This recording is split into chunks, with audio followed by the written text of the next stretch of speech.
Hello everybody, my name is Daniele Siragusano, image engineer at Filmlight. In this short video tutorial we are going to look at our new primary grading operator, Baselight. Traditional tools like video grade, film grade directly modify the red, green, blue channels of an RGB image by multiplying the RGB data with a constant value or adding a constant to the RGB. Therefore, the effect they have on an image is influenced by the color space of the image at this point.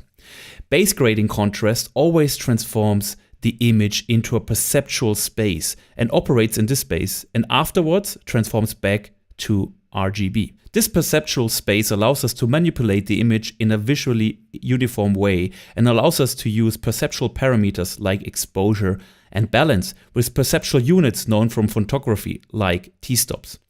Because Baselight operates in this perceptual space, it is more intuitive than an RGB-based tool. The most important requirements in order to use Baselight is to identify the source color space correctly.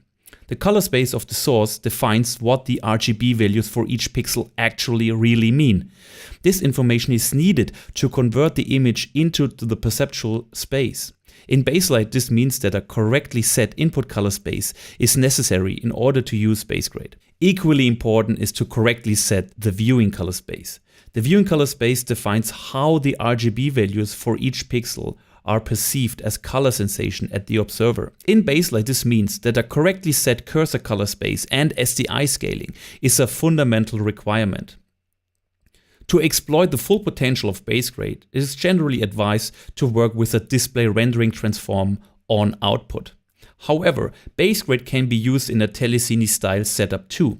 If these terms are unknown to you, please refer to our other video tutorials about TrueLight color spaces. Baselight is designed to ease the color grading task for images captured with modern wide color and high dynamic range cameras and are intended to be displayed on modern high dynamic range displays. But it will provide an improvement also for grading on traditional displays. Let's have a closer look at Baselight. The first set of operations are so-called global operations. Global because they affect all parts of the tone scale of an image in the same way. The operations are exposure, balance, flare, saturation, and contrast. To visualize what Baselight does, we use a graph that maps input values on the x-axis onto output values on the y-axis. The units of both axes are t-stops. As an anchor point, we use 18% gray and define this as 0. This is a common reference in photography. So the graph shows 6 stops below 18% gray and 6 stops above, both on input and output. A straight line through the origin shows a unity operation because every t-stop is mapped onto itself and therefore there is no change in the image. 0 gets mapped onto 0, -3 gets mapped onto -3, and 3 gets mapped onto +3. If we want to brighten the image as if we would change the exposure value on a camera, we can use exposure in the balance section. On the camera, this can be achieved by altering the aperture, ISO or ISO rating, and shutter speed. This is visualized by an offset of the graph. -3 gets mapped onto -2, 0 gets mapped onto +1, and +3 gets mapped onto +4. So the whole image gets brighter by exactly 1 stop. The same way we can visualize an exposure reduction by 1 stop. 0 gets mapped onto -1 and so on.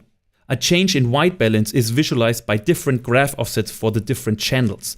Remember, it is not the red, green, blue of the camera or the display, but the red, green, blue sensation of our eyes, or in other words, the dose of cone response. Flare's effect on the tone scale gets greater the lower we are going down the tone scale and models the phenomena of flare within a camera system or a display. This is a very important new parameter. Flare allows you to set the black point of 0 energy on the scene. Once your black point is set, no other tool in Baselight will move it or push data below 0. So it can be seen as the anchor point of the color correction. Next we find contrast and contrast pivot. An increase of contrast makes brighter colors brighter and darker colors darker. What bright and dark colors are is defined by the contrast pivot. On the graph, a contrast change is visualized with a change in the slope of the graph. Steeper means more contrast. The pivot point is the point which is not altered by the contrast operation. Note that the contrast pivot point is also expressed in stops. Stops above or below 0, which means 18% gray. Saturation allows you to modify the purity of colors. As the saturation is calculated in a perceptual space, it should produce more natural looking saturation effects.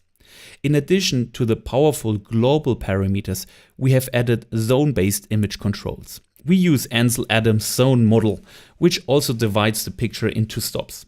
We thought this is a well-known and intuitive system.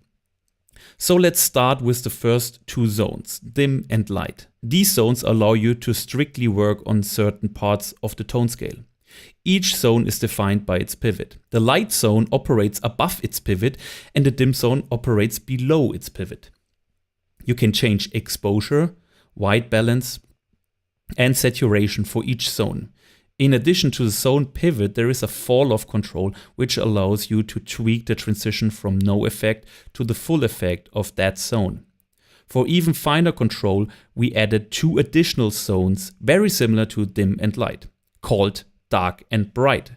They can be used to control even darker, respectively higher parts of the tone scale. That means you have two zones that operates below and two zones that work above a certain pivot. This comes in handy if you want to model micro-contrast in certain areas of the tone scale. Let's have a look at Baselight in action. The first thing we want to look at is the exposure tracking of Baselight. We shot this scene with an Arri Alexa camera and made an exposure series going from 2.9 all the way up to 22 t-stop. Let's check out how we can use Baselight to bring those shots back together in post. So on the first shot I'm adding a Baselight. I can change the exposure and white balance manually. But I can also just enable the matching function in Baselight, which allows me to match a certain color, in this case a gray patch. This allows me to just pick into the image on a gray patch and Baselight will calculate the needed exposure and white balance values to make this pick gray. I quickly repeat this one on all shots. Okay, the first thing we can see is that shooting with an aperture of 22 and pushing it in post will lead to a much more noisy image compared with shooting it with a 5.6 or even a 4. We can also see that the exposure tracking works quite well. We can easily match a mismatch in exposure. In comparison, let's do the same thing with the ISO, white balance and green tint settings of the RAW decode, which use the camera manufacturer's algorithm. So let's butterfly the images. You see they are almost identical. Even if I flip A and B, they match. This should show you that you can do a similar operation on raw and already debired images, and that your primary tool is closer to physics and therefore produce a more natural result in shorter time.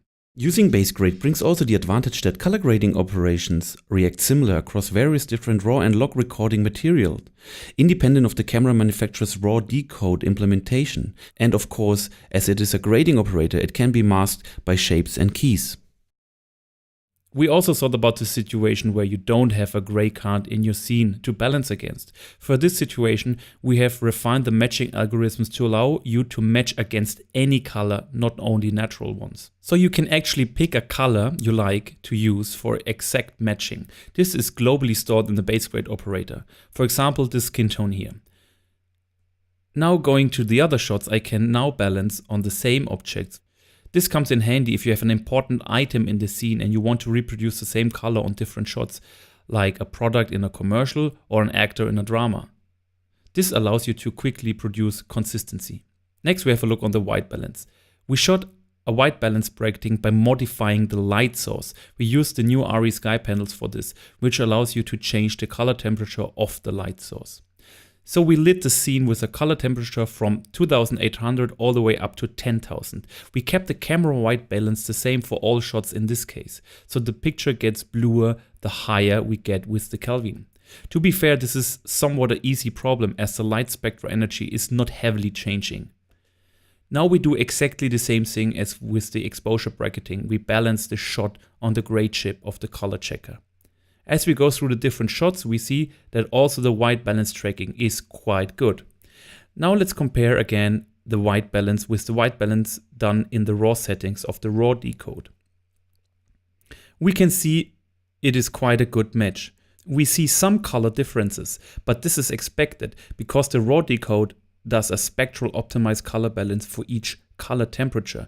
And in the stack of the Baselight, we decode the image with the wrong white balance. So wrong assumptions in the SDK are applied to the decoding process and Baselight is applied afterwards. But it is surprising how close we actually are, especially in normal ranges between 3000 and 7000 Kelvin. I hope you enjoyed this one and it was informative, and see you the next time.